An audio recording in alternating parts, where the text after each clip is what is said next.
Welcome to Dr. Creepin's Dungeon.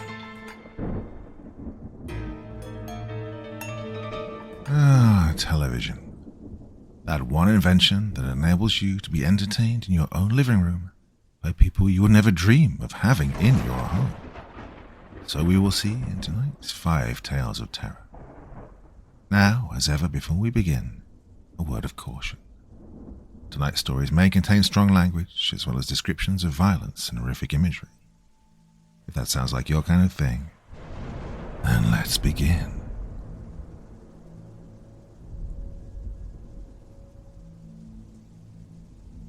There's a reason we can't watch TV after 8:30 p.m, and it's not because of the Watershed. If someone is reading this, and I hope someone is, because I'll be lobotomized soon and forced to forget everything, I want to prove my innocence. I spent so many years locked in this sanitarium, and all for protecting the children from that monster of a man. But now it seems I've fallen into the hands of his creation. Please get this out so the children will be safe from the man of 1,000 faces. Back when I lived in the small town of Arkham, Massachusetts, there was little I could do at 10 years old other than indulge my love of TV. Oh, I loved it so much. It's a shame that it was muscled out by the internet. I remembered my misspent childhood days just sat there in front of the beautiful box.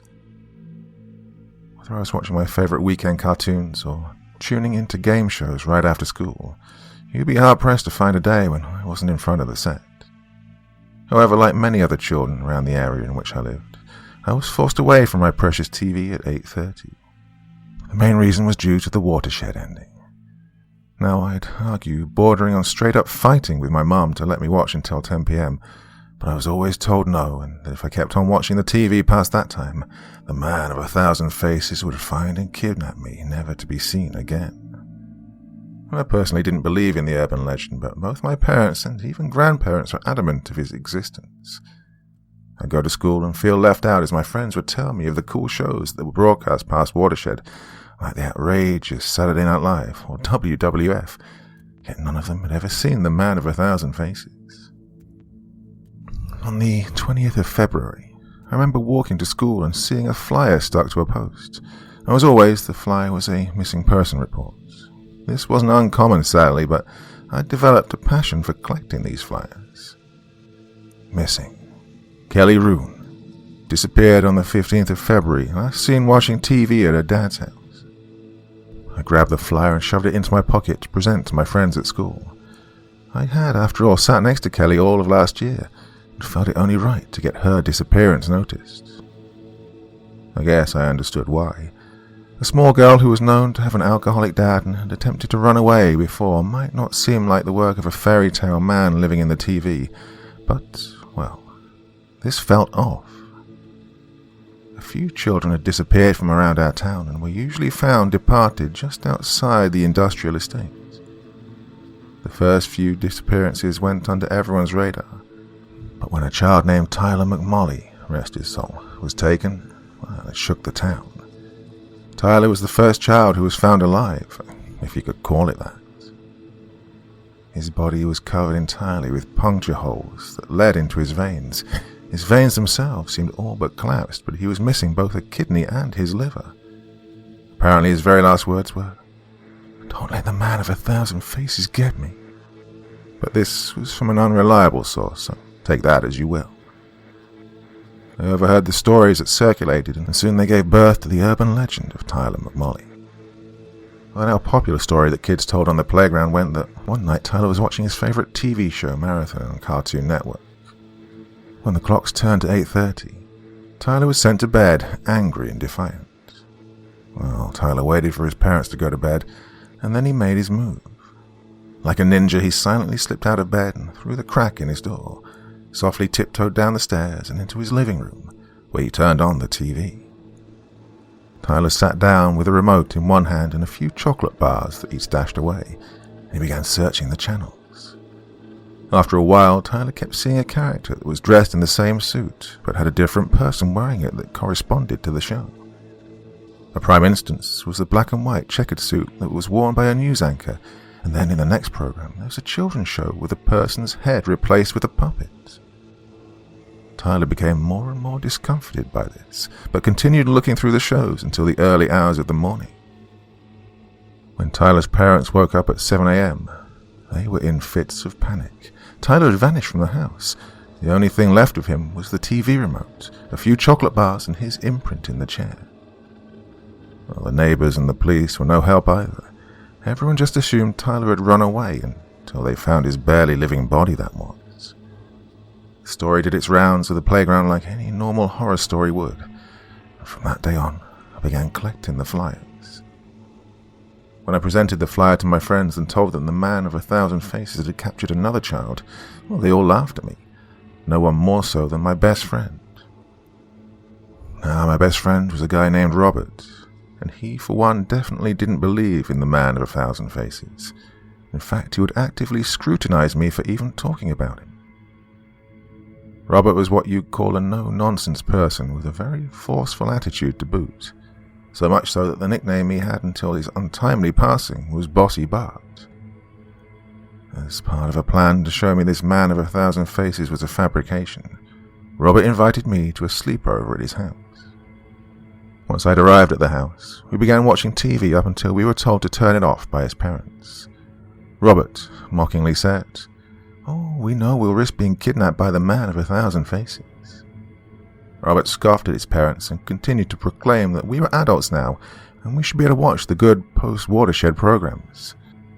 When his mother became adamant, not wanting to be sent back home myself, I dragged Robert to his room, though be it through his angered, gritted teeth.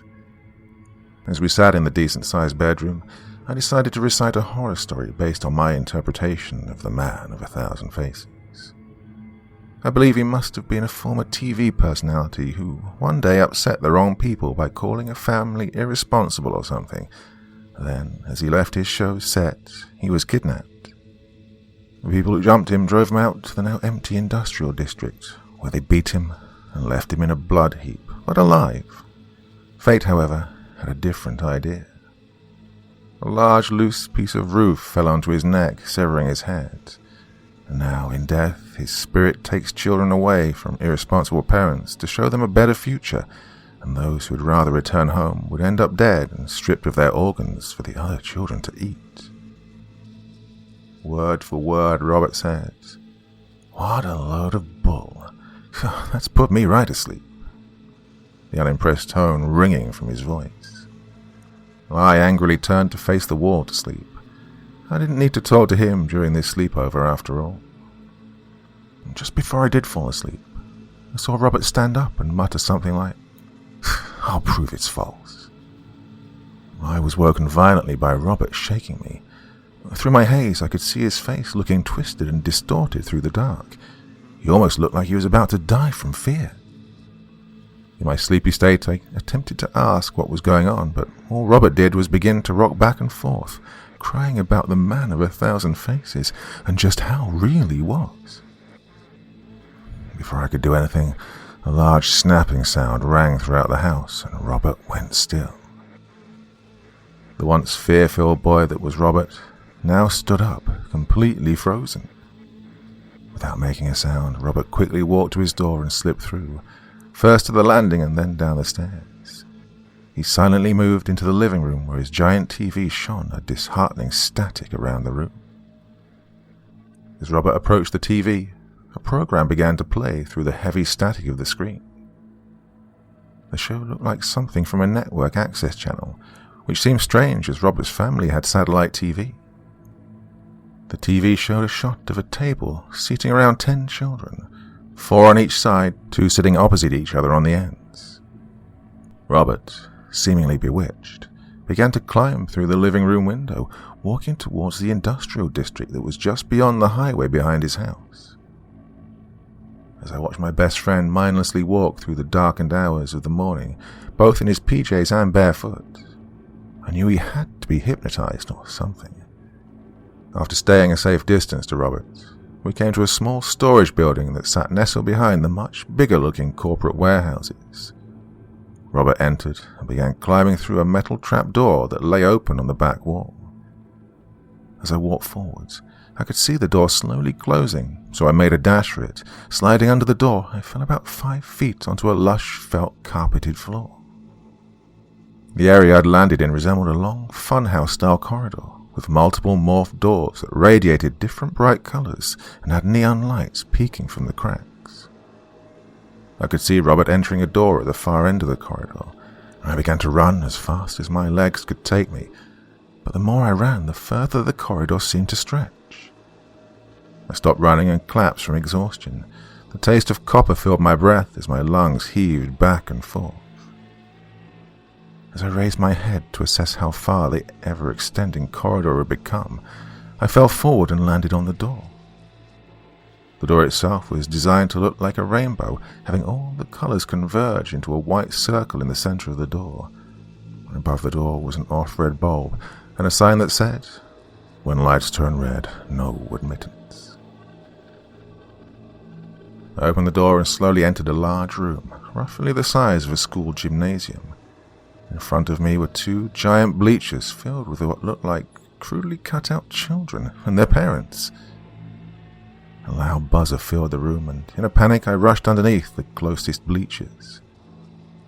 I looked over the large area between the cutouts and saw an area that resembled that of an old TV kids show. The show's setting was of a large birthday party with a long white table splitting the set in half. Sat at the table were 10 kids, all of who were dressed up smartly like they were adults. A lanky man in a black and white checkered suit swiftly walked from out of the darkened back walls towards one of the 4 cameras that were stationed around the area. Well, I knew instantly that this was the man of 1,000 faces. Yet his head looked normal, almost indistinguishable to any other person you'd meet in the streets. It was almost too normal. The man of 1,000 faces looked directly into the camera and began to speak. His voice was unnervingly soft, and I could only describe it as sounding like the actor Crispin Glover. "Welcome, children, to today's episode of Frankie's Fun Time. This episode is called Sharing is Caring." A loud comical jingle began to echo through loudspeakers set around the area. The music began to loop as the man of 1,000 faces began to dance along. The music stopped, and a canned laughter track of children began to play. The man of 1,000 faces stopped dancing and once again began to address the camera. "Children, today we have a new friend joining my party table. Let's hear some noise for young Robert Powell." The canned claps and cheers once more filled the area, almost deafening me. I was forced to cover my ears or risk permanently damaging them. A large multicolored prop door was quickly rolled from the darkness behind the set to just behind the table by a man dressed like a 19th century clown. And Robert burst from the door, his arms stretched open wide as if ready for a hug, and with a wide, purposeful smile stretching across his face. More canned cheering began that was even louder than before. How could no one notice this noise? I tried to focus on Robert, but then I noticed something was off. He'd been given a new set of clothes, instead of the pajamas he'd worn when he came in. He now wore a suit that looked professionally tailor-made and resembled something you'd wear to perhaps a wedding or a formal gathering. The man of 1,000 faces walked over to Robert and began speaking into his microphone. "Well, Robert, we're very happy to have you here on the show. Now, as you can see, the party table is full, so it's time for someone to go home. But first, the decision game. What shall it be?" The microphone was pushed in front of Robert, who looked almost in pain from his smile. "Oh, duck, duck, goose," shouted Robert. The speakers erupted again, with hundreds of children shouting, "Duck, duck, goose." The man of 1,000 faces twisted his neck sharply and removed his head. A clown from earlier clumsily ran onto the set and attached a taxidermy goose head onto the stump. I felt my stomach tighten, and a sick bubble began to form from the sight of this monster removing its head and replacing it with a goose's. And to top off the messed up factor, the goose head began to move and talk. How could a man not only remove his head, not die, and then attach a stuffed goose head? Nothing here made any sense to me. The man of 1,000 faces stood firm and looked at the children at the table, and with my attention transfixed on the man, I hadn't noticed them. Every one of them was a missing child from the local area. At the foot of the table sat Kelly Roon, dressed as a stereotypical flower girl. The man of 1,000 faces began walking around the table, slowly patting the children's heads, going duck, duck, duck. Every time he passed over a child, I could see the fear in their eyes, fear that was locked behind a forced, fake smile. The man continued doing circles until he stopped at a little girl roughly 3 seats from the left at the middle. She must have been no older than 6 years at the most. She wore a pretty pink dress with a flower and had a short blonde, crudely done, bowl haircut. The man backed away and the girl's face dropped as she began to cry. The clown picked up the girl and threw her over his shoulder, strolling off into the darkness. Once the girl was out of sight, the man turned to face the camera, saying in a deep, almost dead voice growl, "Goose." I began to inch over towards the direction the clown had dragged the girl. I might not have been able to save Robert, but I might be able to save this girl. When I found the concrete wall, I felt around for a metal door, keeping my back to the wall, hoping no one on the set had seen me. I slowly opened it, making as little noise as possible. I took one last glimpse of Robert, and I squeezed through the door.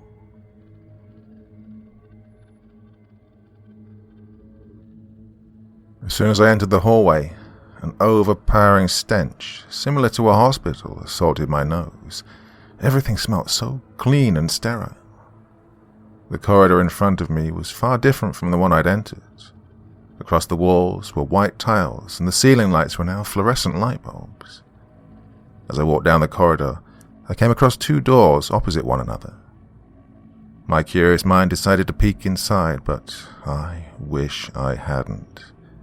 Inside were medical fridges, all labelled with organs and ages. Hearts, ages 5 to 9. Livers, ages 7 to 13. What was this place? Was it some kind of surgery or something? A low metal clunk drew my attention from down the hall.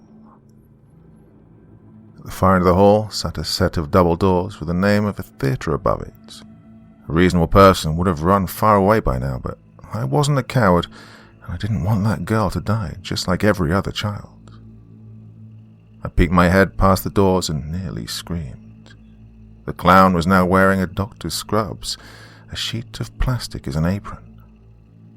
And the clown was midway through cutting open the girl who lay on a metal table. He began taking out her organs and placing them into different freezer buckets next to his feet. As I leaned in closer, I lost my footing and fell through the door, landing hard on my knee.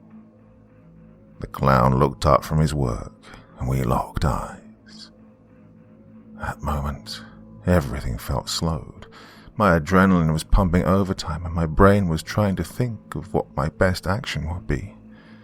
The clown began to scream at deafening high pitch, and the sound of heavy boots outside the corridor alerted me that it was now time to leave.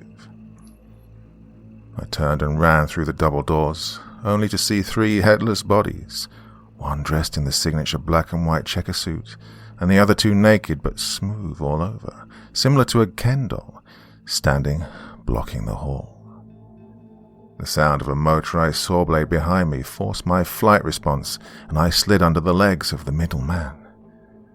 Running through the metal door, shoulder first, and bolting it behind me, I ran onto the soundstage where I was bombarded with hundreds of boos from the artificial audience.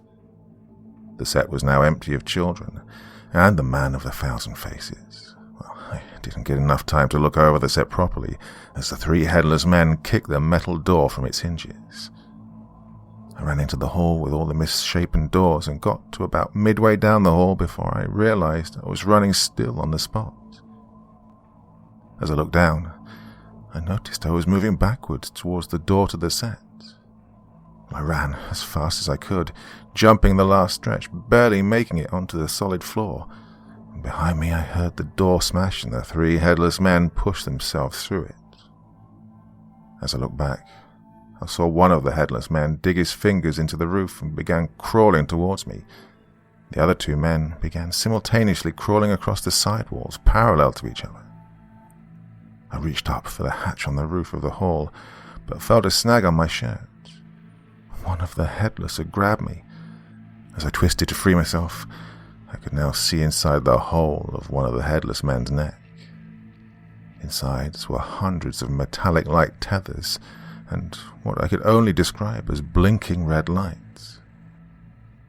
I used all my power to kick my feet free of the headless man's grasp, sending him onto the moving floor and flying to the other side of the hall.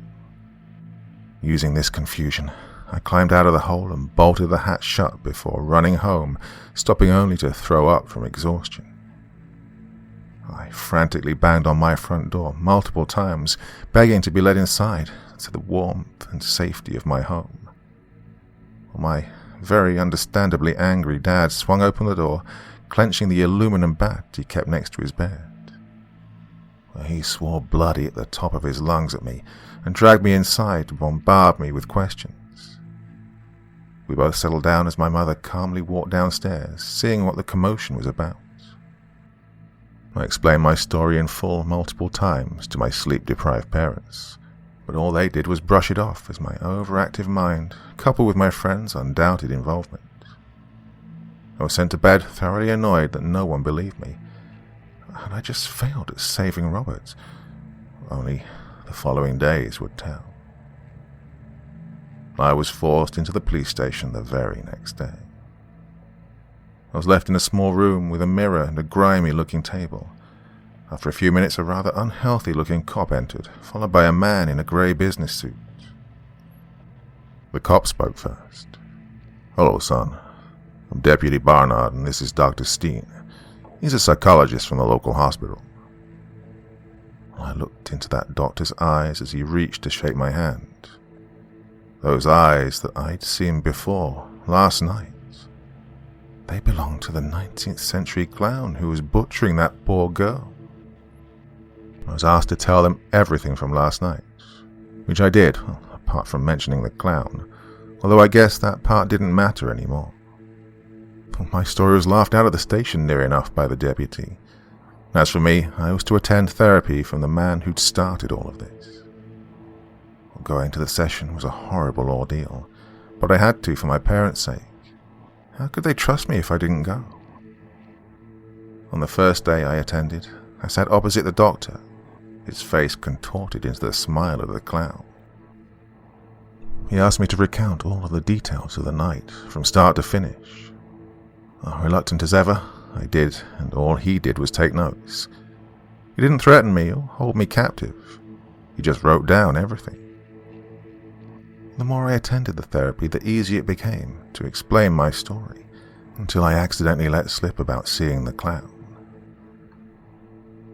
The doctor's grin grew 10 times over hearing this, and he almost demanded I'd tell him more. But I stuck to my nerves and I refused. Week after week it was the same thing. I'd sit with the doctor and talk about that night, and once I'd finished, he'd demand I talk about the clown, even going as far as to grab my shoulders and shake me. Eventually, the pressure of the doctor getting in my face had gotten too much for me, and I broke down and told him everything. I told him what had happened with the clown and the headless men. It felt so good to get it off my chest. Well, the day I did spill everything, the doctor stood from his desk, walked in front of me, his eyes fixated on me, looking me up and down. He assured me that our next session would indeed be the last after he'd made some calls. For the entire week I became jittery and uneasy. I couldn't eat or sleep or really do anything productive. My fears of returning to the doctor had begun to ruin my life.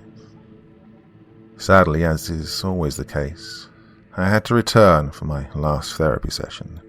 Convincing my mum had been futile since I started going there, so changing her mind now was out of the question.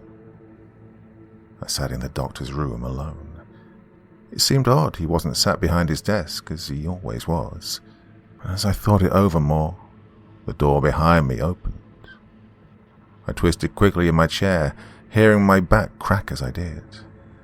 And as I watched who'd entered the room, I so wished I hadn't turned around. Standing in front of the door was the doctor, the clown, and the man of 1,000 faces, all of them looking directly at me. Everyone pulled up a chair and formed a circle facing me. The doctor introduced me to the men sat opposite me. Well, after our conversations, I did some digging and found out who the two individuals were who claimed kidnapped you.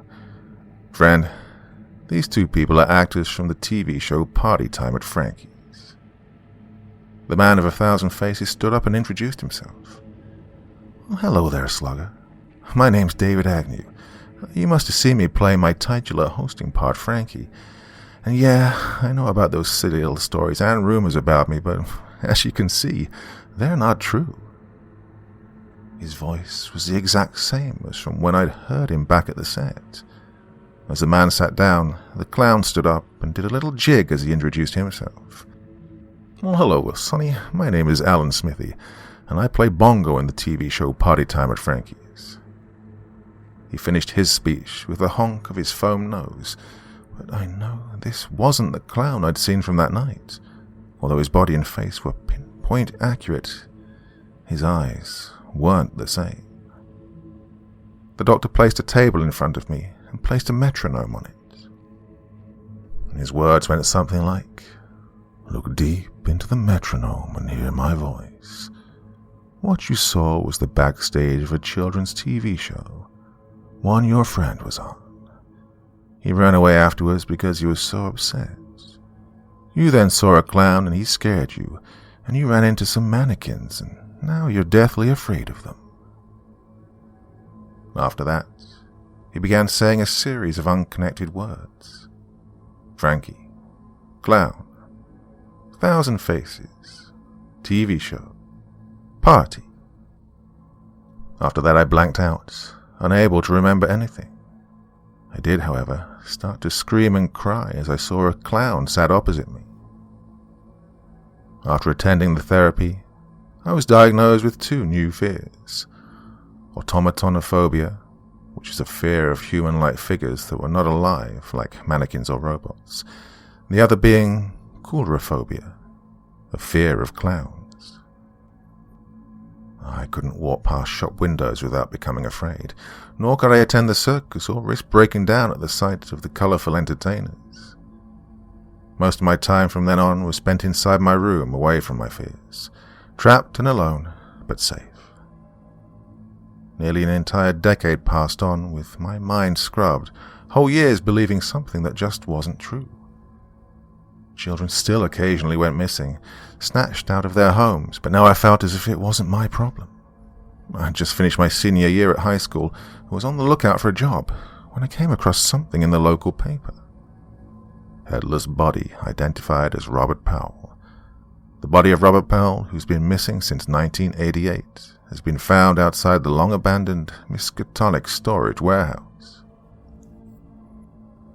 After an autopsy of the body commenced, the blood and fingerprints were an exact match to Robert's medical profile. The autopsy was conducted by MD Stuart Stein a day after the recovery. More on page 12. I began to remember Robert, how he ran away after appearing on a TV show years ago. I just couldn't remember what it was called, so I went to the only place I knew that would have some record of it, the library. I spent days, almost a week, poring over the periodicals in hope of finding something, or anything. I looked over the newspapers and TV guides, just hoping for a single reference to the show. Every time I thought I drew closer, I hit a dead end. Well, I thought I'd hit the jackpot when reports of a killer dressed as a clown were spotted, but to my annoyance, it was just an article on killer clown sightings in Derry. I sat huddled in my corner of the library, away from prying eyes, as the last patrons of the day shuffled out and the night watchman began to close on me. I slammed down my fist in frustration. As I did, a horrible breeze softly slipped past me. The breeze must have knocked one of the last newspapers I couldn't reach off of the shelf somehow, as if intended for me to see. The front page lay sprawled on my lap, mocking me. My locked and troubled heart began to beat uncontrollably. There on the page was the man of 1,000 faces, Frankie, and the clown. The adrenaline in my veins forced me to clutch the newspaper tight as the watchmen began to usher me out.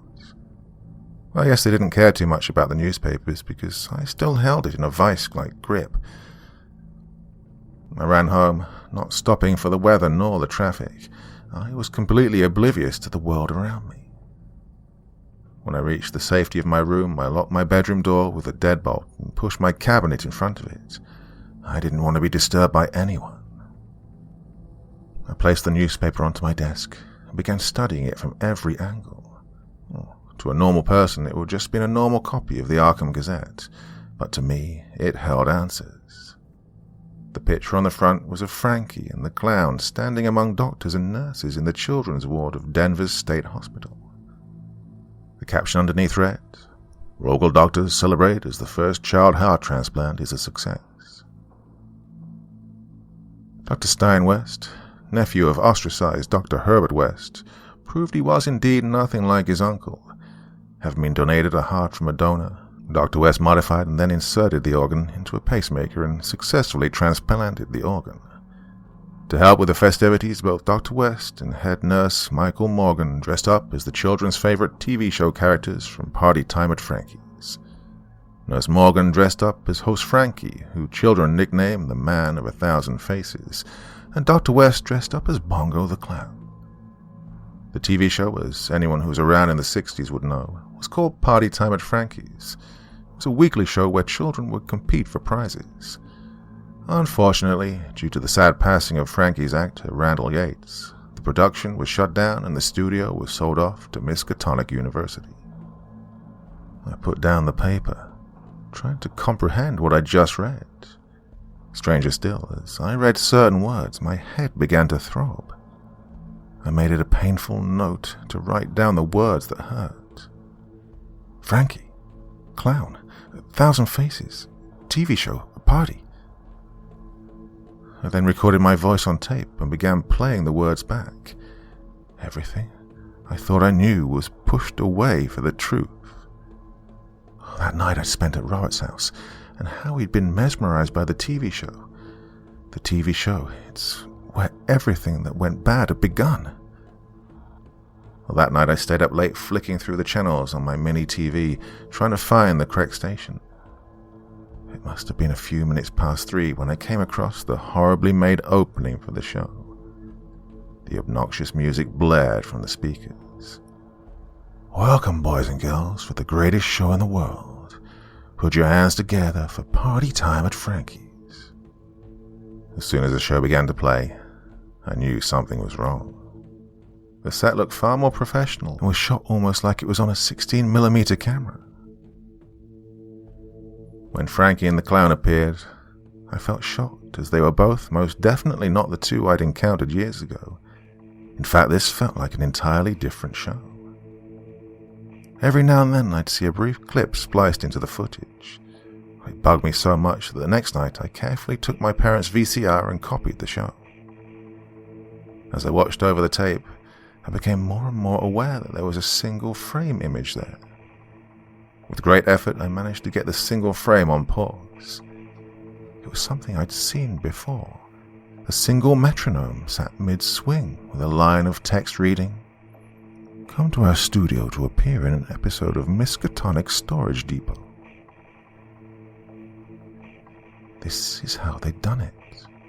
How they'd hypnotized any child who watched the show. But that was going to stop now. I would make it stop. The following night, I made my way to the now derelict industrial district, just off Derby West Street. The industrial buildings all now looked hollowed and abandoned. Over the course of a few years, Arkham's industries had begun to migrate to cheaper and closer places. The only true industry left here was the surprisingly bountiful fishing trade. I walked in the shadow of corporation warehouses long since forgotten by their owners until I reached it, the overgrown and crumbling ruins of Miskatonic's storage depot. Once I found the hatch to the set, I began attempting to move it, but with no luck. It felt almost welded shut. Thinking back, I suddenly got a horrible thought. What if the way forward only opens for children? The notion left me with two viable options.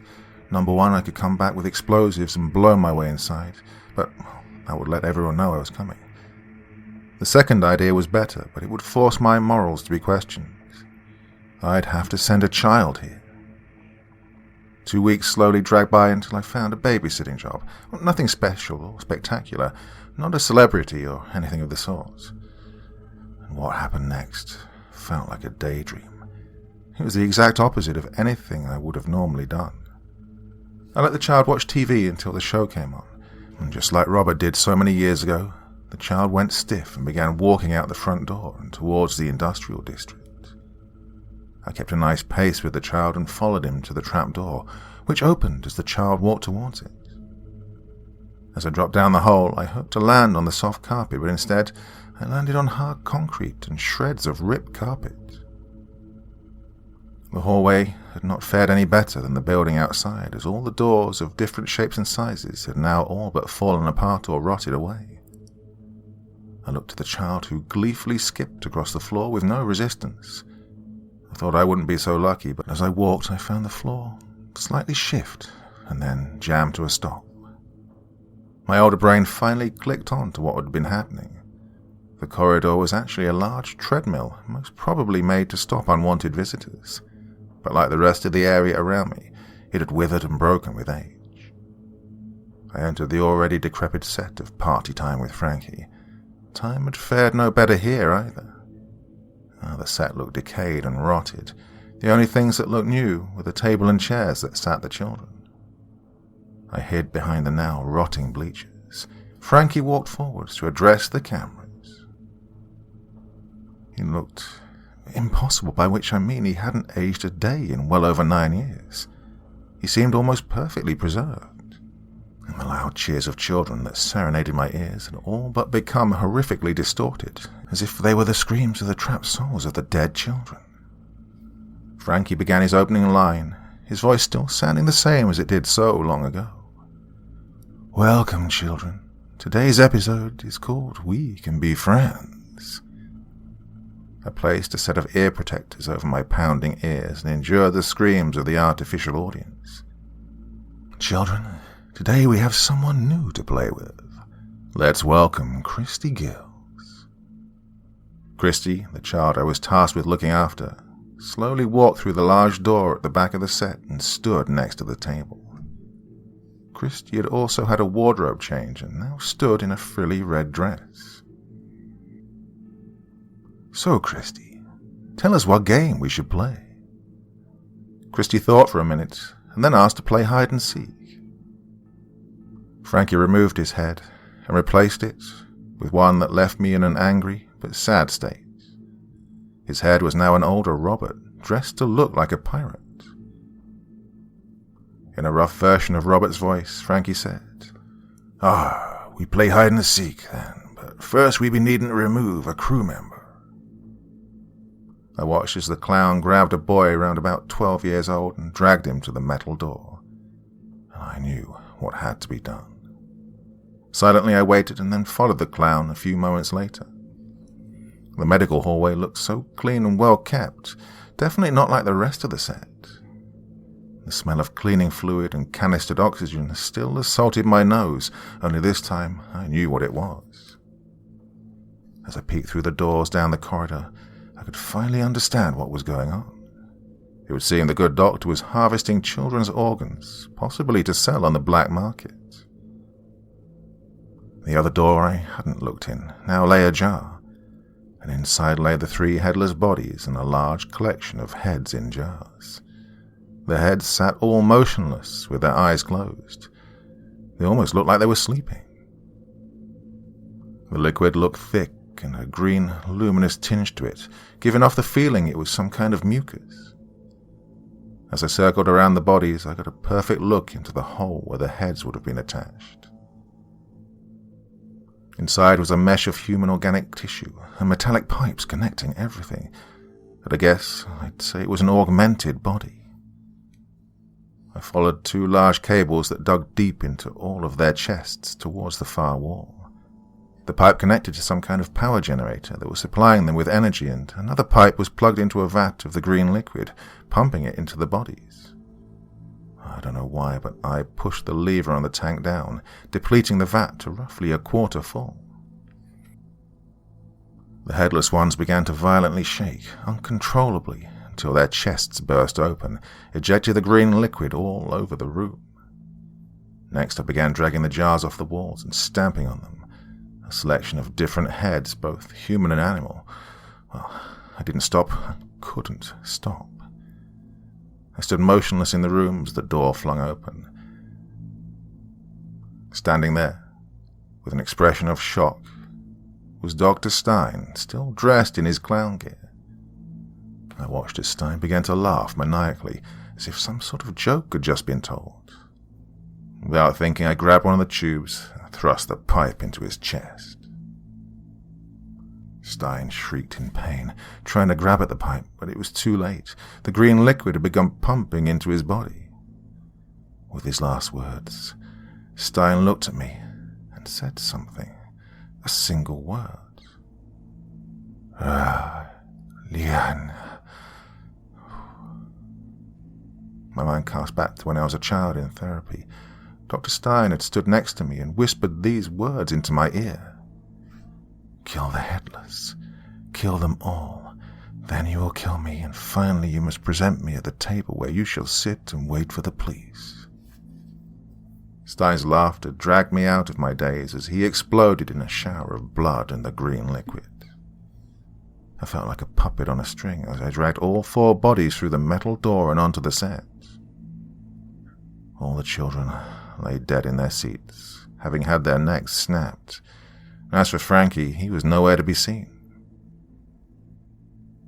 I heard the sirens outside, but didn't stop doing my task. I was unable to.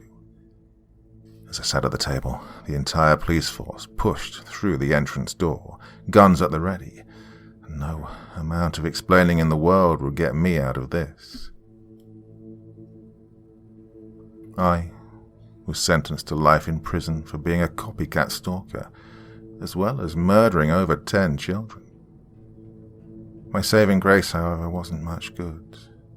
I was given a pardon from life in prison, but instead placed into Arkham Sanitarium. It's been nearly 30 years since then, so I decided to write this, and, well, why now, you might ask? Well, as you know, I'm scheduled for a lobotomy from my newly assigned therapist. The strangest thing is that he looks so similar, like a friend I had as a child. And every time we have a session together, he only says 2 words to me. Headless soon.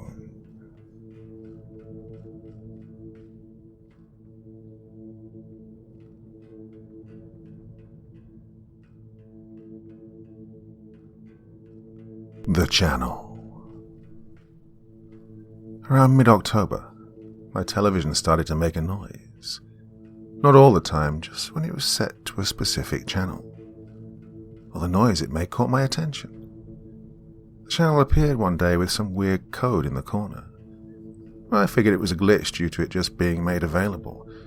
Most of the time it was just static, and since my TV, being quite old, can hardly pick up the decent channels, it was no surprise to me that this new channel would cut in and out like it did. I don't have any sort of television provider. I just use an antenna. I've been meaning to get one for a long time, but, well, I hardly watch TV anyway, and I didn't feel like paying the outlandish costs. In the beginning, the new channel didn't play anything I was familiar with. I couldn't make out most of the shows because the signal was sporadic, but when the waves made it through, it would show images of people. I think they were stills, and never saw them move. And these people would be shown one at a time, standing in black space. I figured that whatever show was playing had to do with strange diseases. All of the people that were displayed had these grotesque-looking growths on them. Some looked like simple boils, and Others, I guess the more developed stages, had their skin almost peeled back from their muscles. It'd just be hanging there. I never caught a glimpse of any of the people's faces, but I assumed that they were just as bizarre looking as their bodies. The noise that the channel made's hard to describe. It was like when you had the volume on your speakers turned up too high, that background buzz. I checked my volume whenever I flipped to it, and it was fine, so I blamed the signal.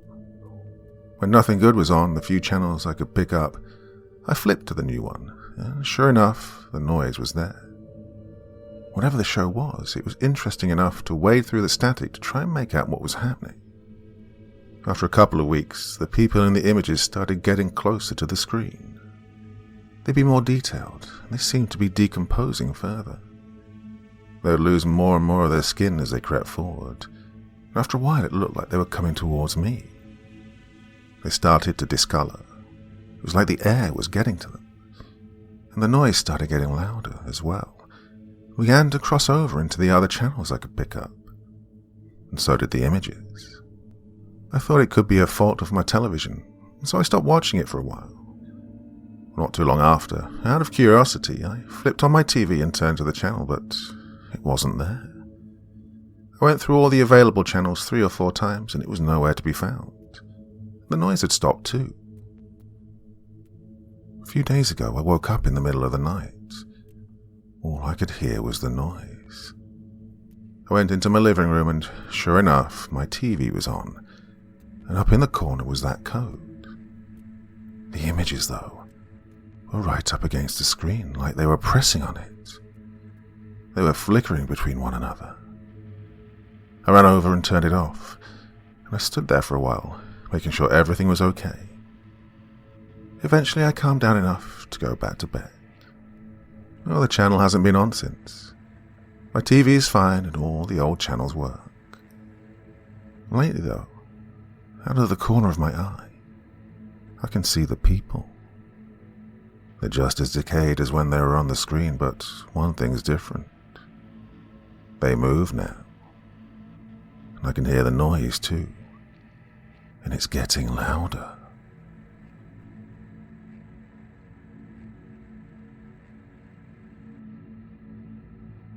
Paranormal HQ TV. I used to watch this YouTube channel about paranormal topics all of the time. It had a weird name like Paranormal Headquarters Television or something like that. Just what you'd expect a YouTube channel of that genre would be called. Whenever I was working on something on the computer, I'd always have the narration of the videos going on in the background. I even talked about this channel with family and friends. Of course, many of them just rolled their eyes and didn't give the channel a watch.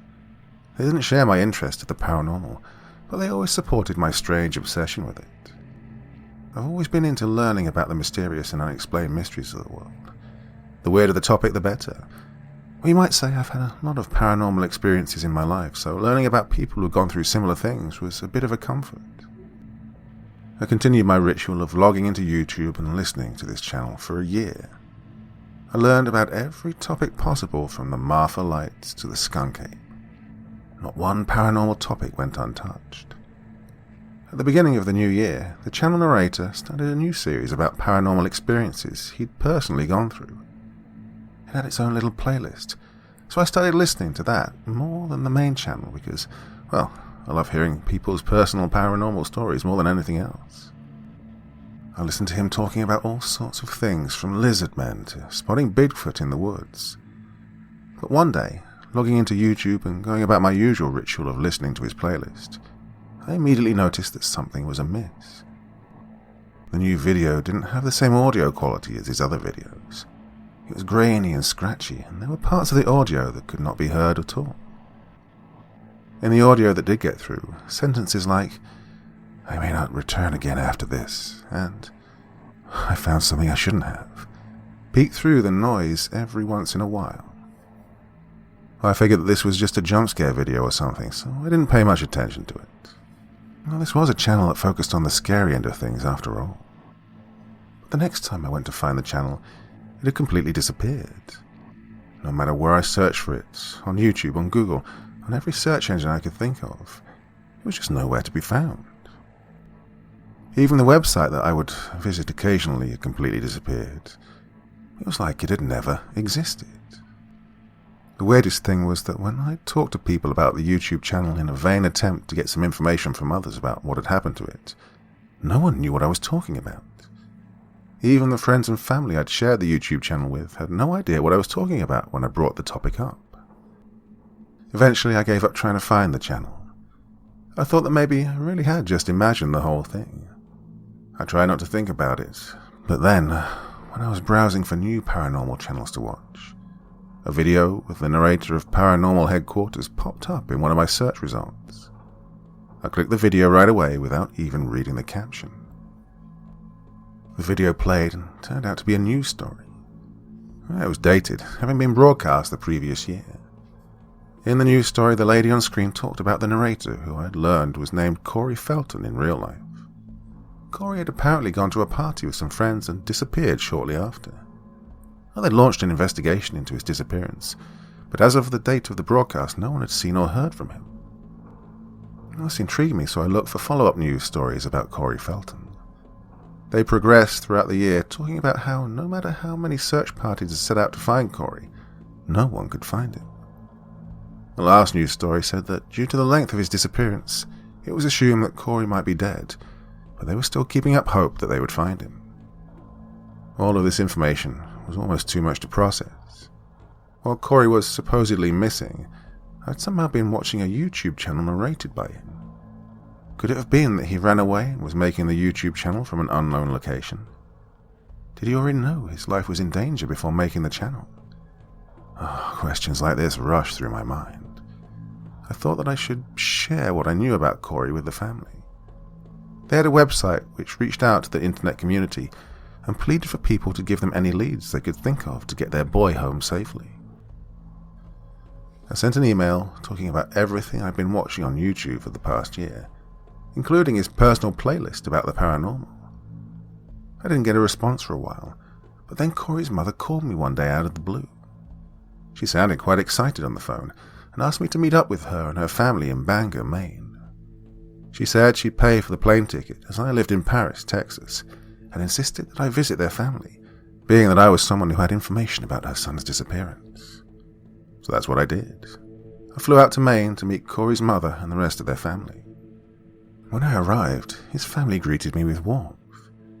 You could see that they all looked tired and worn out, as if Corey's disappearance had only just taken place yesterday. After settling in, I went over all of the details again. Corey's mother explained how the only object missing from Corey's room was indeed his laptop. He'd been researching all sorts of paranormal stuff for over a year and kept insisting he was going to spread his knowledge to the world. And so it made sense he'd make a YouTube channel. Why he'd run away to make it was still yet unknown. It was obvious that he had a very loving family, and from what I gathered reading his journals, he really had no problems in school or with other people that would make him want to run away or skip town for any particular reason. I comforted the family the best I could when I was there and told them that they could always keep in contact with me if they needed someone to talk to.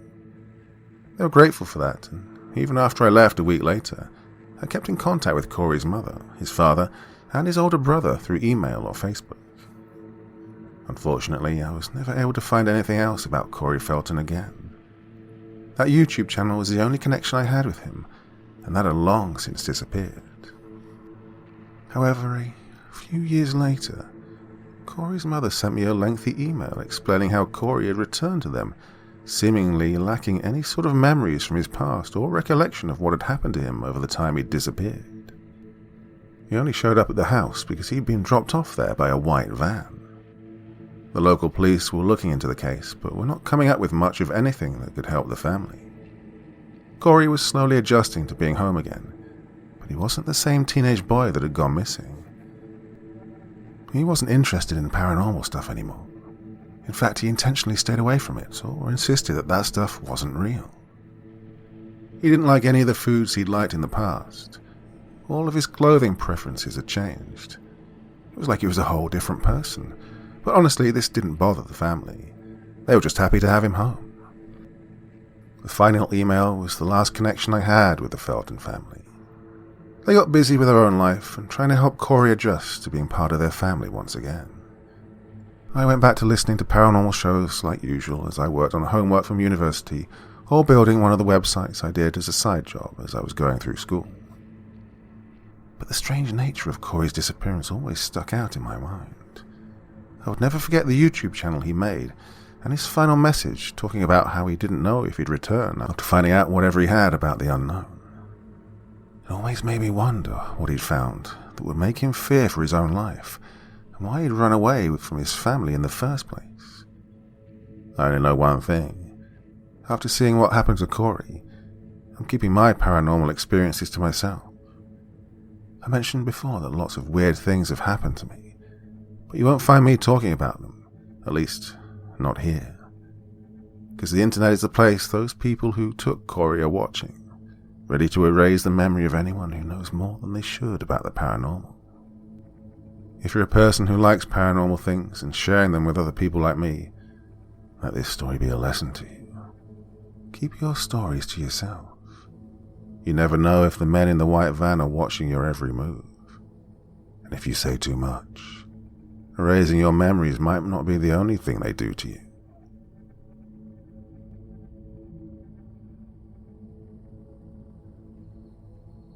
Andrew turned on the cable box. It was brand new, straight from the company. He'd read up on this model from the internet, and being the tech junkie he was absolutely taken in by the rave reviews he'd read of it from fellow geeks on the internet. He didn't know quite what to expect, but he knew he'd enjoy it. It cost a pretty penny, though. It made him grateful he worked at the major company that he did work at, which in turn made him grateful that he'd focused entirely on what had mattered, excelling in high school, and then in the Ivy League college he'd attended. It took its sweet time to load up, though. He tapped his knee with his index finger impatiently. Come on, he thought. What could he say?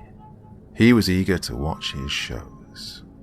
Only, after an hour, it was still loading. By this point it was midnight, and he was tired as hell from his day at work. Mumbling angrily to himself, he went into his room, changed into his pajamas and got into bed. It was just his luck that, after not just a hard day at work, but the whole week he'd been waiting for the new cable box to arrive, it would go and pull this shit. Oh well, nothing to be really done about it. He was asleep soon enough.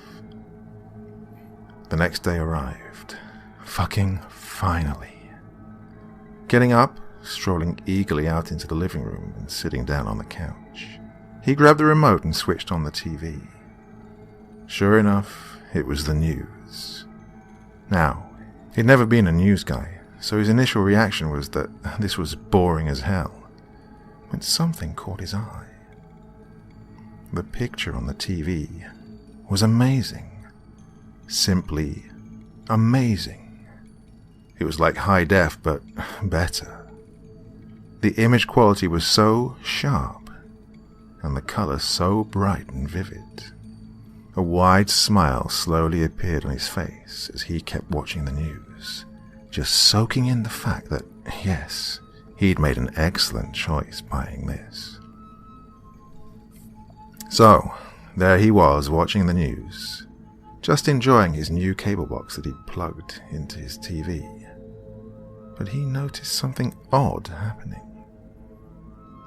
One of the main anchors, his eye kept twitching. First, just a tiny bit, barely perceptible, but then more frequently and more noticeably. About 20 minutes after it started happening, he was at the point where he was twitching his neck and jerking his head. Andrew's brow furrowed with confusion as he watched this thing happening. This didn't make any damn sense. Why would a news anchor be acting like that on live television? That wasn't the weirdest thing, though. What was far, far weirder was that his partner didn't seem to notice what was happening. She kept reading the news, smiling, and when she passed the reading off to him, He sputtered and barked out the news while jerking his head and neck violently. At this, she simply smiled warmly at him, and then back into the camera. At this point, Andrew was getting pretty damn freaked out. So he turned the TV off and decided to go and do something else. What the hell was wrong with this? Must be some issue with the station. He did feel bothered though, especially given that he spent all his money on the damn thing. Still, he went about his day.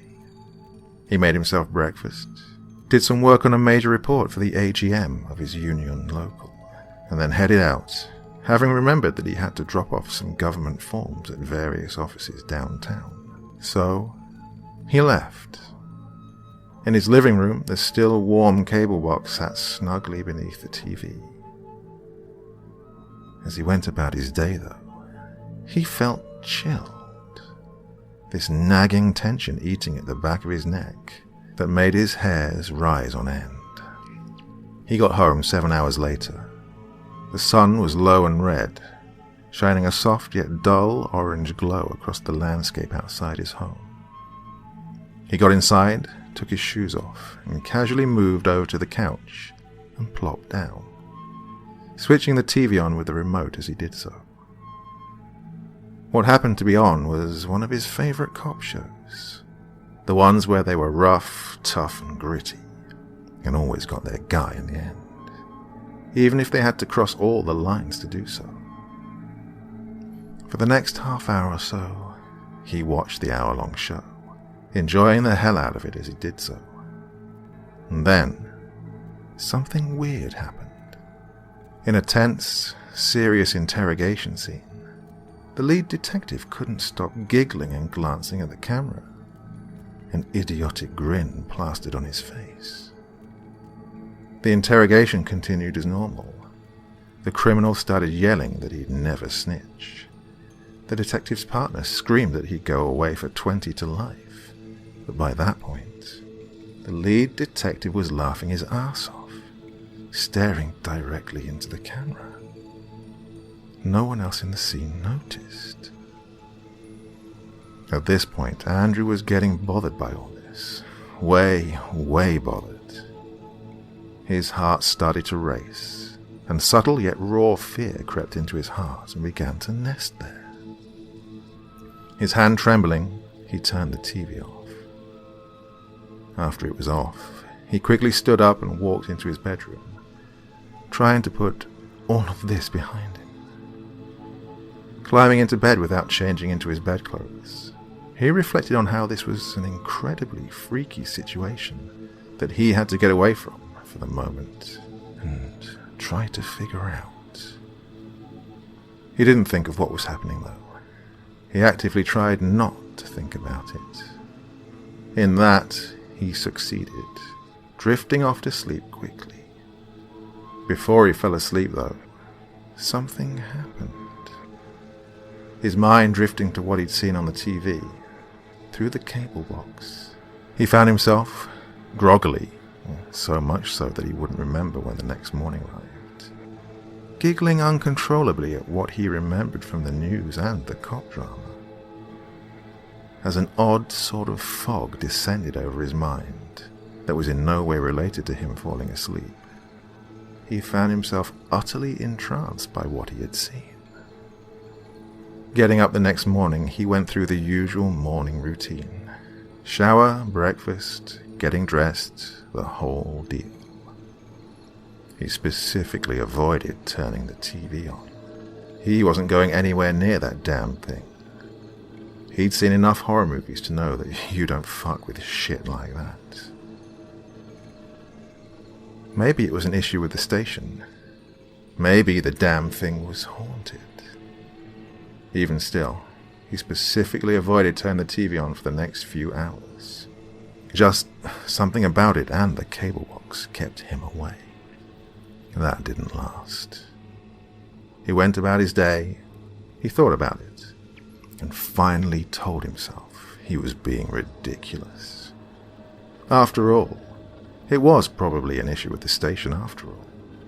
So, that evening, Relaxing on the couch with some popcorn, he turned the TV on and, controlling the cable box with the TV remote, switched the channel to one of those golden oldie stations, the ones that played TV shows from decades back. He landed on one of those family dramas from the 50s, the kind with the picturesque and perfect upper-middle-class nuclear family. This was the one where the Clyde family, headed by Mr. Arnold Clyde and his wife, Mrs. Jean Clyde, raised their two sons, Bobby and Bill, teenager and preteen, respectively, and weaved through the trials of middle-class America in the 1950s. Andrew had watched it a number of times. It was wholesome in a way that he liked. Anyways, in this episode, Jean Clyde was alone in the kitchen, cleaning the floor. She was wearing one of those 50s dresses with an apron, and had her hair done up in an extremely well-kept style, the kind that only people in fictional TV shows ever had in day-to-day life. She had a sharp but kind face, beautiful in that movie star kind of way. As she cleaned the floor, she was muttering somewhat angrily, but not too angrily, this was the 50s, about being left to do all the work by herself. Then she stopped and stood up, slowly turning to face the camera. Andrew blinked. This was it. He'd had it. He reached for the remote, grasped it, and lifting it, moved his finger to press down on the power button. He was stopped, though, as the lady on the screen started to speak. "Hold it right there, hon," she said, grinning somewhat wickedly as she rested a hand on her hip. Andrew froze, his eyes widening. He blinked a few times, trying to see if he was just dreaming or seeing things. Sure enough, when he opened them again, she was still there. She laughed a tiny bit as she, apparently, witnessed this, running her free hand through her hair. She then continued speaking. "Now, if you're done acting like a scared little goose, we can have a nice chat." She then smiled sweetly, the way an archetypical mother would smile to her 5-year-old. As Andrew witnessed this, his heart wasn't beating hard in fear. Chills weren't running down his spine. Oddly enough, he found himself drawn in by all this. He felt a blissful joy rising up inside of him. He wanted to see this, and wanted to hear her out. Sure enough, that's what he did, letting out a relaxed sigh as he laid back on the couch. Jean Clyde clapped her hands together excitedly as she saw him relax himself. "Well, ain't that a nice cold glass of lemonade? Now, where to start?" She paused for a brief moment, her eyes running across the ceiling, and then quickly refocused them on Andrew again. Smiling even more brightly, she said sweetly, but with a dash of fire in her voice, "All right. See, hon, I'm about to start moving on, but before I do, I'd like to get to know you a little more. See, and I'm just going to be honest here. I like you a lot. I also think I can really help you out. Show you things you've never seen before." As she said that last sentence, her voice got lower and huskier. It was at this moment that Andrew, his eyes connected with Clyde's, noticed that she was staring intensely at him and breathing very heavily. He then noticed that, and he didn't know how this was possible. She was staring into him, if that makes sense. He didn't know how to feel, honestly. A part of him deep down, a core part, was screaming at him to turn the cable box off and get rid of it. Drive it out to the ocean, smash it with a hammer into a million bits on the pier, then dump them into the water, get into the car and never look back. He didn't though. He didn't because he wanted to hear what she had to say. As she looked into him, he felt giddy inside. He didn't know how or why, but he felt that this was good, that she was good, and that this was something he had to see through. DeaconClarke continued, "Okay, now we can get started." She spoke firmly, as if she had a mission. She then casually moved over to the knife drawer, as if she was getting ready to cut a pie into various pieces, and opened it. She deftly plucked a knife out of the drawer and turned to face the camera, smiling at Andrew.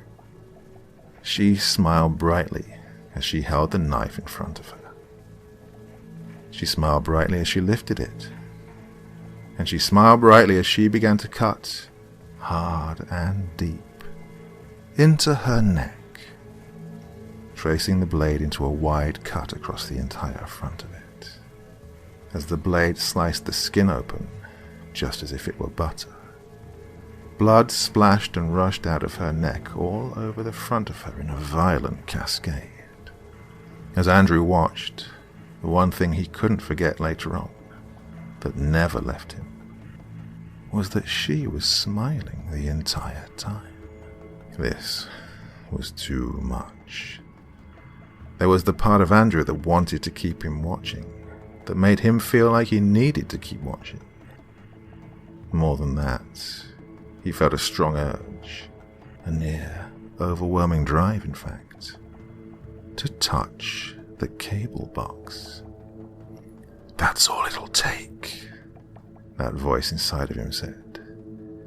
"Just reach out and touch the cable box. You'll see then. You will absolutely see." He stared hard into Clyde's eyes as the pressure built inside of him. Soon he was thinking it would be fine. What harm could there be? Wasn't it worth it to take the risk to see what this person wanted to show him? Before he knew what was happening, he found himself pushing himself off the couch and taking small, slow steps towards the TV and cable box. Then, out of nowhere, shoving forcefully from deep within him, the part of himself from deep down finally wrestled itself into his main consciousness. As Andrew stood there before the couch, his mind screamed, "Get it off!" through his entire body. With that, he desperately grabbed at the remote and stabbed his thumb down on the power button as hard as he could. The picture on the TV disappeared into a sea of darkness, as the cable box's front lights dimmed as it shut down. A few moments later, his blood racing and tension tightening his nerves, he got up and paced back and forth. This wasn't good. This was not good.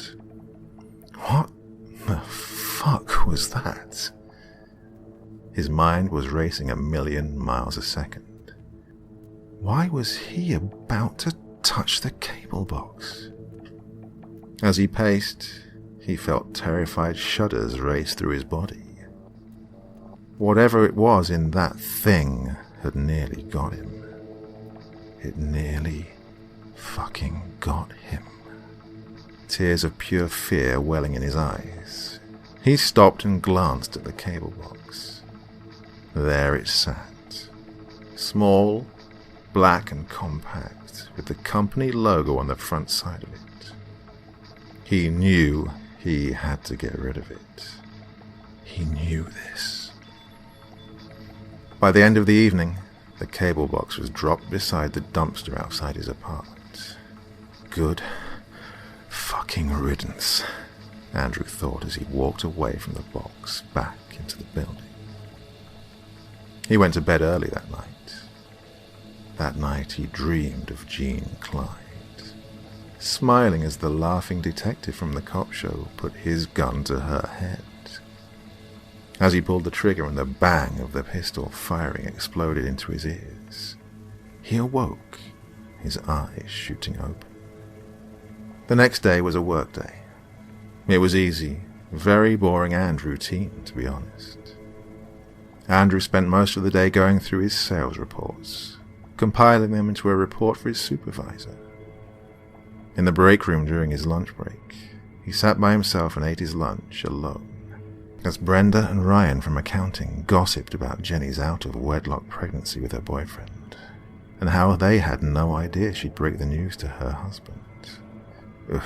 It was that kind of day. Something ate at Andrew, though. Ever so gradually, as he was working on his reports for most of his day, his mind kept drifting to the cable box. His initial feelings of horror and terror aimed at the cable box were now subsiding and being replaced by curiosity. He shouldn't have felt curious, given what he'd experienced. Not in the slightest. Yet he did. At first it was just idle curiosity, and he, rightly, shoved it down and ignored it. Then it came back again. Harder, stronger, and more fiercely. After an hour, all he could think about was the cable box. Thoughts of what was on it, and what DeaconClarke had to show him, besieged his mind. His mind kept going back to DeaconClarke, and of how wondrous what she had to show him was. This was all quite illogical, but something had seized in his mind. Something that even he could somehow vaguely perceive was alien to said mind. By the time another hour had passed, his mind and body flushed with the feelings of giddiness and fogginess that had migrated into his brain the night he watched television on the cable box for the first time. He had left work early to race home, desperately hoping that the cable box was where he had left it. It was. Jumping out of his car, he raced over to the cable box and, picking it up, checked it for damage. None. Soon after, his car was parked and he was in his living room, reconnecting the TV to the cable box as quickly as he could, his hands trembling with sheer excitement and anticipation as he did so. Minutes later, he turned the TV and the cable box on, and appearing on the screen was DeaconClarke, smiling lovingly down at him. "I knew you'd come back, sweetheart. Of course you would have. Now, I need to show you something." As Andrew stared up at her, he could vaguely feel the tears running down his face as her soft, loving, gentle voice cascaded over him. He knew what he had to do. He knew. He reached forward and laid his hand on the cable box. At that moment, Clyde saw it, and her eyes lit up as a wide, excited smile appeared on her face. As he noticed her smile brightening even more, with even more sheer excitement, he felt something. Not just the ecstatic joy and bliss that had come to him from DeaconClarke and his connection to her now. No, not just that. What he felt most of all was an icy chill, slowly migrating from his hand up his arm, and then through his body. At first it was just cold, like an icy breeze in the Arctic. Then it started to turn to pure bliss, as if it were morphine. The beautiful, lovely wave of good feeling radiated throughout his entire body. As he sunk deeper and deeper into bliss, he looked into the eyes of DeaconClarke, seeing her return that same bliss to him in her eyes. Andrew never showed up to work the next day. Nor the next, nor the next. No one else heard from him either. Eventually, a missing persons report was issued. When the police entered his apartment the week after he disappeared, they didn't find him there. They didn't find anybody. They did, however, find a living room carpet soaked with dried, rotting blood. The room stunk to high heaven from it. Also missing, though the police didn't know to notice this, was the cable box Andrew had purchased some weeks back. The police did launch an investigation into Andrew's disappearance, and investigated the possibility of foul play, but they could find no evidence of anything, nor any leads. So, it went nowhere. Andrew was never seen again. A week later, in Moscow, Russia, Alexander Korolev, a 19-year-old hacker taking a break from phishing credit card numbers from gullible Americans, was leaning back in his chair, his feet on his desk. In his lap was a bowl of chocolate ice cream, as one of his favorite episodes of his favorite program finished downloading.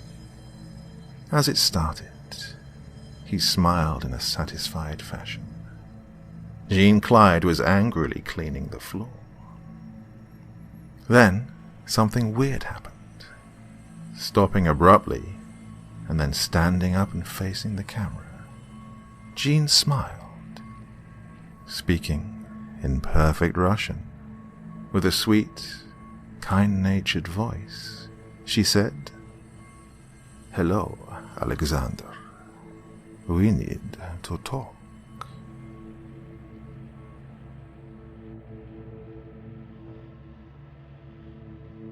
The Children's Show.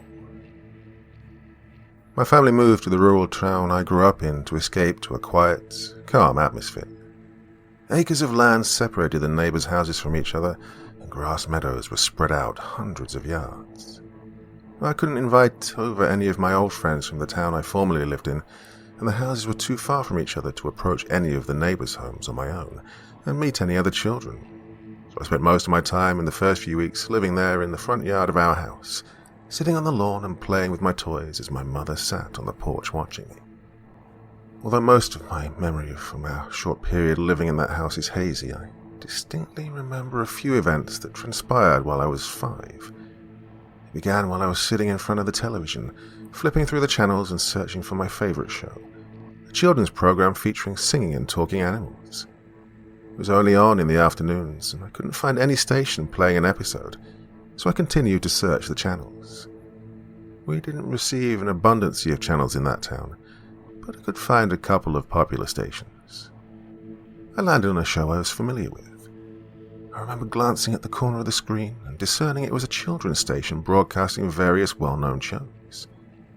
My eyes glanced up at the bright, flashing television screen. Cartoon-drawn animals were helping children learn how to share. A joyful melody played through the episode. The following week, I was sitting in front of the television and I stumbled across the children's station again. But it was broadcasting a different program. Now, I can't remember the title of the show I found, but I can vividly remember everything that happened. A group of children were gathered around a tree. They were all holding hands and gazing up with cheerful smiles on their faces. They were singing a song in unison. I don't remember the words of the song, but I remember it involved something about the Lord and contained words and phrases like happiness and love. It sounded like children's gospel music, and the children singing together on the screen resembled the groups of children singing in the pews at the church my parents had taken me to before. I heard the sound of footsteps approaching towards the living room. My mom's chipper voice asked me what I was watching. I don't remember what my reply was, but a puzzled expression grew on her face, and she announced that lunch was ready and gestured me into the kitchen. A short while after, I stumbled upon the show again. Something immediately began to unsettle me as I watched.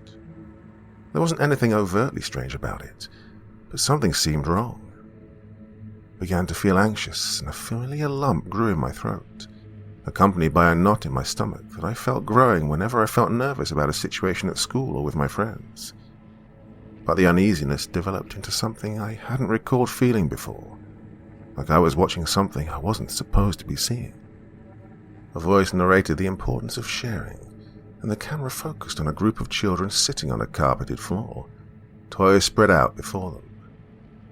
The film appeared to be of poor quality, and intermittent bursts of static distorted the screen. 3 of the children sat in a circle playing with alphabet blocks. 2 girls talked to a doll, about the size of a baby, with medium-length blonde hair and a pink shirt and denim jeans. Another group of children were filling in coloring books at a table. The girls were acting out some sort of story with the doll. It seemed like a normal game a child would play with their dolls, but every so often, between their sentences, I heard something that didn't sound right, like a strange word or phrase. I can't remember what they were saying, but I remember feeling disquieted. The bursts of static between each clip began to increase, the image and the audio becoming more distorted. It only lasted a fraction of a second, but I caught a glimpse of an image flashing across the screen during each interruption. It was so fast that it couldn't be discerned if you weren't paying close attention.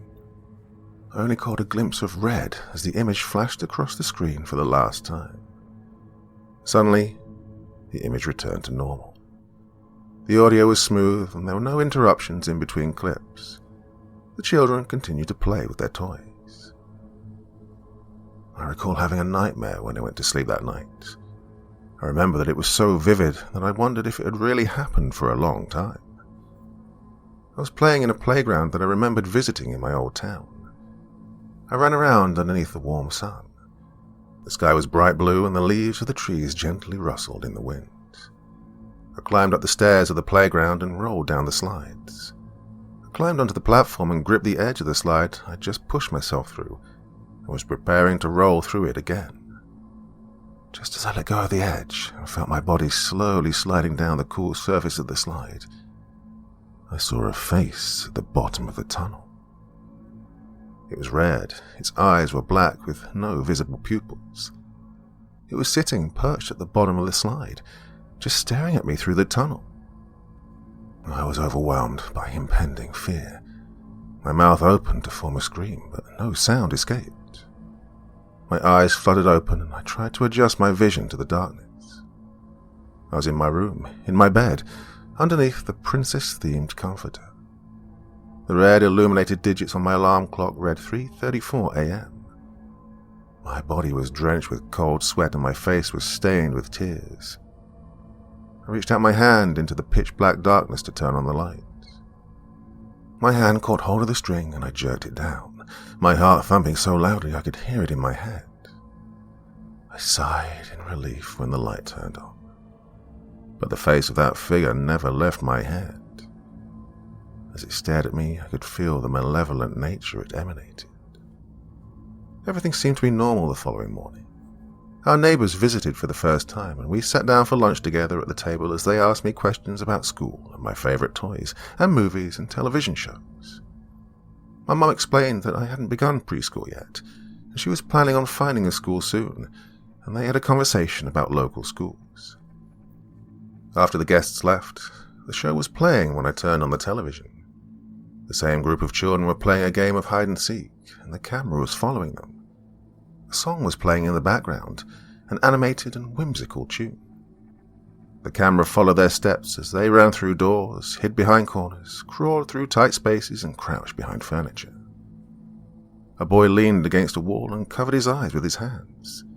He began to count to 30. A young girl with brown hair pulled back into a ponytail wandered down a long hallway. All of a sudden her movements became very slow and the music ceased. There was a deafening silence, and you couldn't even hear the sound of her footsteps.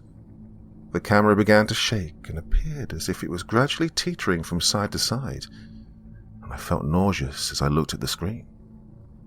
She stepped through a door at the end of the hallway and into the room. There was a small door in the corner of the wall. She crouched down and began to crawl towards it. Her hand rested on the miniature doorknob, and the door swung open. The camera was lowered and the lens was fixed forward, as she crawled through the narrow passage to the other side.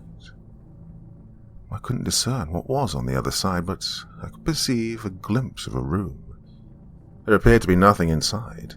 It was entirely absent of furniture, or doors or windows. The walls were painted red, a garish, intense red. As soon as she reached the end of the passage, the door to the entrance shut behind her. The camera displayed a different room. The boy, his forehead pressed against the wall and his hands covering his eyes. The sound of his counting was audible again. 27, 28, 29, 30. He jerked away from the wall and his hands fell to his sides. He began to explore the house, searching for the other hidden children. He knelt down beside a table. A little girl with curly blonde hair leapt out from underneath. He peered into rooms, swung open closet doors, and peeked behind furniture. Random children appeared, popping out of their hiding places. The show then came to an end. I remember the thought lingering in my mind. They'd never showed the little girl with the brown hair being found. I was having trouble falling asleep the following nights for some reason. Every time my mum turned off the light and left the room, and I watched the door swing shut behind her, I was filled by this strange sense of unease and dread. I knelt down beside my bed, my hands and knees pressed into the floor. I tentatively leaned forward and peered underneath the bed. I could hear the sound of my heavy, trembling breaths and my heart racing in my chest. My cheek touched the cool hardwood surface of the floor, and my eyes frantically searched through the darkness. My stuffed rabbit lay splayed out on the floor underneath the bed, enshrouded by black shadows. I didn't bother to reach out for it. I stood up onto my bare feet and staggered into my parents' bedroom. I asked them if I could sleep in their bed, and my mum offered to escort me back to my room. As I lied down in the darkness, I heard the sound of a knocking at the window. I couldn't bring myself to turn around, my heart hammering in my chest. I heard the knocking again, like the sound of fingertips rapping against the glass pane. I glanced up, feeling the urge to scream, but unable to form any sound. A black shadow appeared behind the window, standing in the frame. Then the door swung open. My parents rushed in, my mother kneeling by my bedside. She asked me what was wrong. I tried to explain to her, with tears streaming down my face, that I'd seen someone outside my window. My mother explained that I'd had another night terror, stroking my hair, after my father gazed out of the window. I strolled outside and searched the yard, but there was no one there. The next time I watched the show, a group of children was sitting at a table. A little girl with black bangs was reading from a book. Its pages were covered with rows of small black letters. It sounded like the Bible, but there was something different about it. She passed the book to another child. As the boy began to read, the sense of uneasiness in my stomach increased. The words resembled the passages of the Bible, but there was something abhorrent about them. There were subtle nuances and deviations.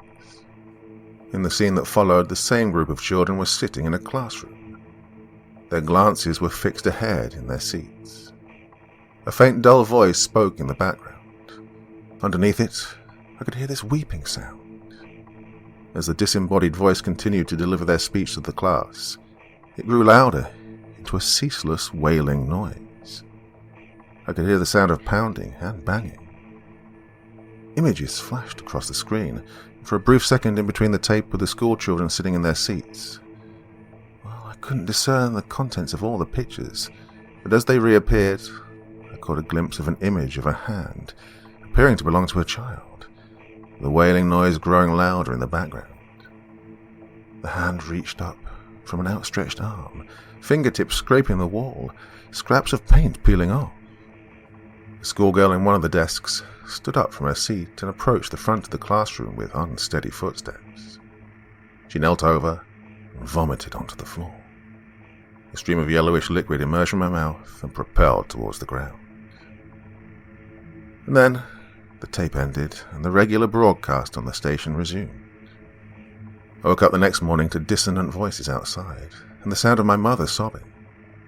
I don't remember much of what happened, but my parents brought all of our clothes and belongings outside and carried them into a moving van before we returned to our former town. I only caught a few words and sentences from their conversation before we left, as we gathered outside of the house. My parents were speaking to the police, and the police officer explained something to my mother with a solemn expression on his face, nodding in between every few seconds. I remember him talking about something regarding a children's television show being broadcast in the town. I didn't understand everything he was saying, but I remember he spoke about the neighbors and a religious gathering in the town. He explained that the families administered the local preschool, and he mentioned the words underground tunnels and hidden rooms. I didn't understand why, but I could feel my heart sink to my stomach when I heard him say the words red painted room. Well, we returned to the comfort of our former town, and I met with my friends and went to my favorite nearby parks again. For a long time I forgot about the isolated town, but when I grew older, it returned to my mind again. Sometimes I try to believe that most of it was just a coalescence of dreams and childhood delusions, but the images still fill my head, and all of the feelings return. Memories of something I couldn't understand, and still can't comprehend.